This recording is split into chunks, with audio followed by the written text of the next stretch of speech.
Hello and welcome to the Sosbans and Sidestep podcast, the Scarlets fan podcast. We've got a very special episode for you today. My name's Hugh and I am joined by Scarlets and former Wales under-20 scrum half, Archie Hughes. Archie, welcome to the show. Thank you very much. Good to be on you.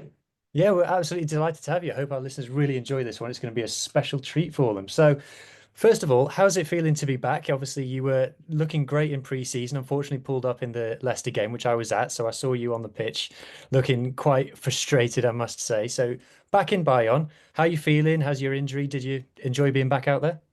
Good, yeah. I mean, it was my first proper injury. Haven't really had mu anything like that in the past, so it was kind of a bit of a shock to the system, especially like you said, like going pretty well in pre-season, enjoying that side of it, and looking forward to starting the season really. Maybe, hopefully getting quite a bit of game time.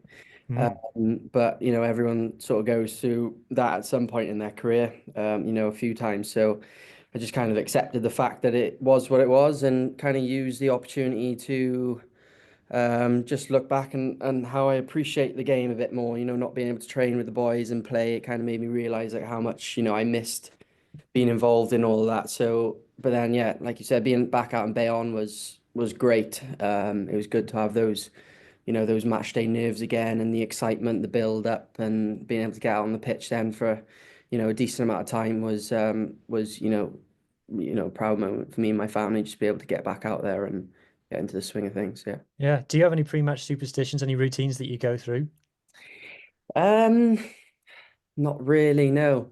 Um, got some lucky pants now actually. Just recently come in for Bayonne. But not really, to be honest. I remember hearing Con McGregor say once, he said, superstitions are another word for fear. So I try to stay away from it. But Oh, I like it. I like it. Fighting talk. So on the Bayonne game then. So it's a kind of another game that we've had this season where it's fallen short by just a point. And if Bayern have been flying high in the top 14 already this season, so that's the closest anyone's run them at home this season.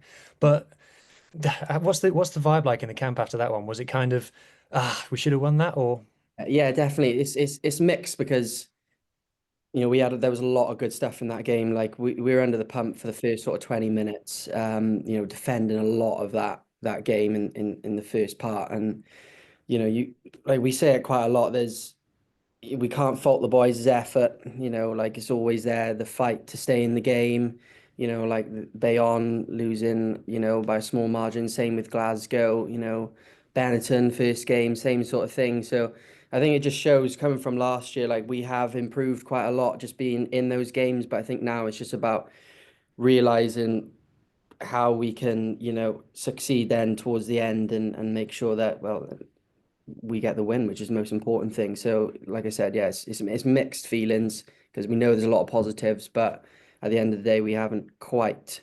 finished off in the end. So it's definitely an improvement of ours. We're trying to work on now.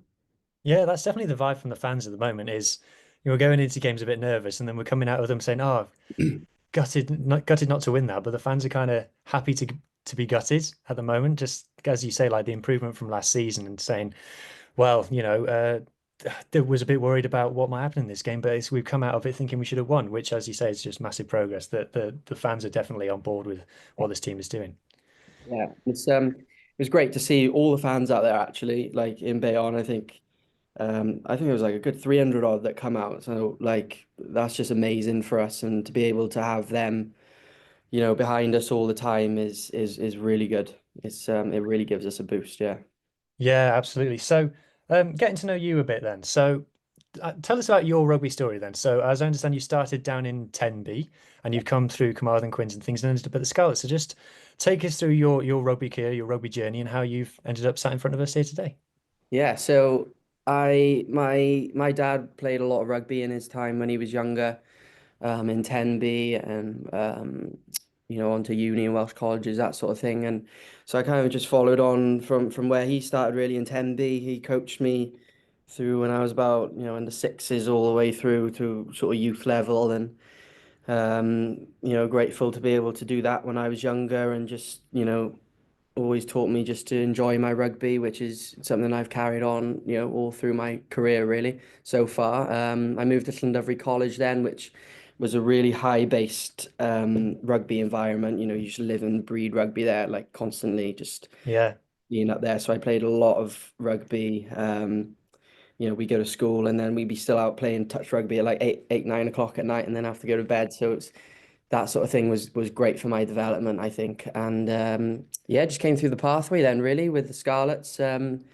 Went through Monmouth county level and then got picked up for the under 16s into the combined and then eventually then, you know, got my first sort of contract at 18 and slowly, you know, gone up the ladder since then. Yeah, great stuff. Of course, Llandovery picked up another title last week, but it's great to hear that you're just a rugby obsessive and you love playing rugby. Do you boys like professional rugby players watch a lot of rugby? Because obviously you're living and breathing it. Do you watch I don't know, say if South Africa or New Zealand are playing, do you get into that, or do you sometimes think I could do with a day off rugby? I think everyone's different. I think some people, you know, will watch rugby all the time. I think for me, especially like Peely mentions to me quite a lot to make sure to watch a lot of games and like nines and you know specifically just pick up different things on their game. So I think it's quite important for your development. And like obviously the game now is becoming far more technical than what it was. So watching more and more rugby is obviously going to improve your game. So I you know I do enjoy watching it, and whenever there's a game on, you know I will try and watch it. Yeah, definitely. What nines are you enjoying watching at the moment then? I'm guessing obviously DuPont will be one, but do you like, I don't know, Cam Roygaard, maybe someone like Grant Williams? I don't know, I'm putting words in your mouth. Yeah, What who are like your favorites to watch? there's so many about now, you know, like growing up, it was always sort of the usual sort of Aaron Smith, Connor Murray, but then coming through now, like a lot of nines are just, they've got their own sort of talent within their game. Roy Gard, like you said, he's up and coming now. Great fundamentals of his game. Obviously, DuPont's a given, really. The way he plays the game is just a bit of a freak. Um, who else do I like? Yeah, Grant Williams for his pace. So there's a lot. And Gibson-park actually is someone that I like to watch and learn from his game. I think he's excellent in his sort of game management and just his vision in the game is like I think probably the best out there to be honest. So I like watching him as well. So you'll have obviously played against a couple of those boys now. So you started against Conor Murray, didn't you, when we played the Munster at home last Yeah. season? Yeah, it's not against. What's it like? Do you follow him around asking for his jersey afterwards? No, I was gonna ask for a photo, but I thought I'd get the mic taken into me. Didn't bother, but no, yeah, definitely that was a bit weird because I remember when I was younger, I used to watch his, you know, his sort of his tribute videos on YouTube, or whatever, before games and stuff like that. And he was quite a, you know, a bit of an idol for me. So to be able to go out there and face him was pretty cool. So Definitely. you've always been a nine then. You never looked at any other position. You've always been a scrum half. Yeah, always been a scrum half. My dad said to me, because I probably would have been about 3 foot when I first started playing, and he just said, you're going to be a nine. So I was, it's, Well, it's turned out all right, so good call, Dad. But obviously, you played against some Lions scrum halves, but you coached by a former Lions scrum half as well. So, what's that like? Do you having your head coach be in your position? Do you feel like he's watching you more than he's watching everybody else? at times, yeah, I definitely, you know, feel that he observes quite a lot of what I'll do in training and I am very lucky to be able to have that, you know, especially as him just being the main coach in general, but being able to have his expertise because he's been there, done that. So he's always constantly giving me advice on different things. So, you know, I'm trying to learn as much as I can from him. You know, in terms of my game, I think it's great for my development. I'm very grateful to be able to have that. Yeah. Yeah, well, when you got injured, I remember there was a supporters evening, and he said, yeah, he was disappointed that you got injured, so he's obviously very excited about seeing you out there. So that's great to hear. And of course, you've got another Lion scrum half in the squad with you as well, and you've had Kieran Hardy around. So what's it? It's been quite a high performance environment to be a Scarlets scrum half, not just in recent years, but pretty much forever. Yeah, definitely. I think like for me, like I've always said, like a lot of people would ask me like who was my favorite nine growing up, and it probably was Gar, to be honest. Um, you know, I like the tenacity of his game and how much energy he brought on the park and the confidence he had. So try to take that sort of into my game a bit, and again to be able to not only have Peely there, but to be able to have Gar there as well is great for me. And then got Ev there as well now, who's competing hard. So it's just a healthy, competitive environment. I think that's what you want. It's great. Yeah, definitely. Has Gareth Davis been giving you tips on how to look good with your shirt off? No, no, no, We'll move on from that one then. So, no. uh, obviously, when you talk about halfbacks, you talk about halfback pairings, and someone that you've played a lot with, whether it be with Carmarthen, is Charlie Titcombe. So, we haven't seen tons of him in a Scarlets jersey, but tell us about your partnership with him and what kind of attributes he brings as a player. Yeah, so Charlie he's just a complete rugby head. He won't stop talking about rugby on his days off. I imagine he'll be sitting on his sofa watching training from like 3 months ago or something probably.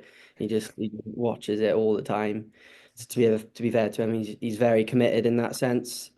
You can just tell he loves the game. He loves playing the game. And he's a competitive player, very competitive. In training, especially.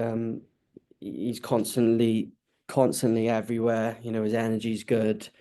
Wise player as well, I would say. He's quite smart in the way he plays the game. Um, whether that, his game management, his kicking, etc. It's really good, and he's constantly working on his game. Like I find myself a lot now doing a lot of little extras with him, start of the week, end of the week.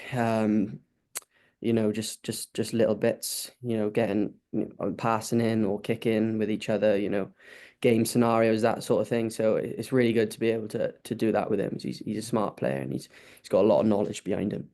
Yeah, fantastic, fantastic. So looking ahead to this weekend then, back in the park, Sunday for Black Lion. Hmm. Fair to say that there's something to put right against Black Lion this weekend?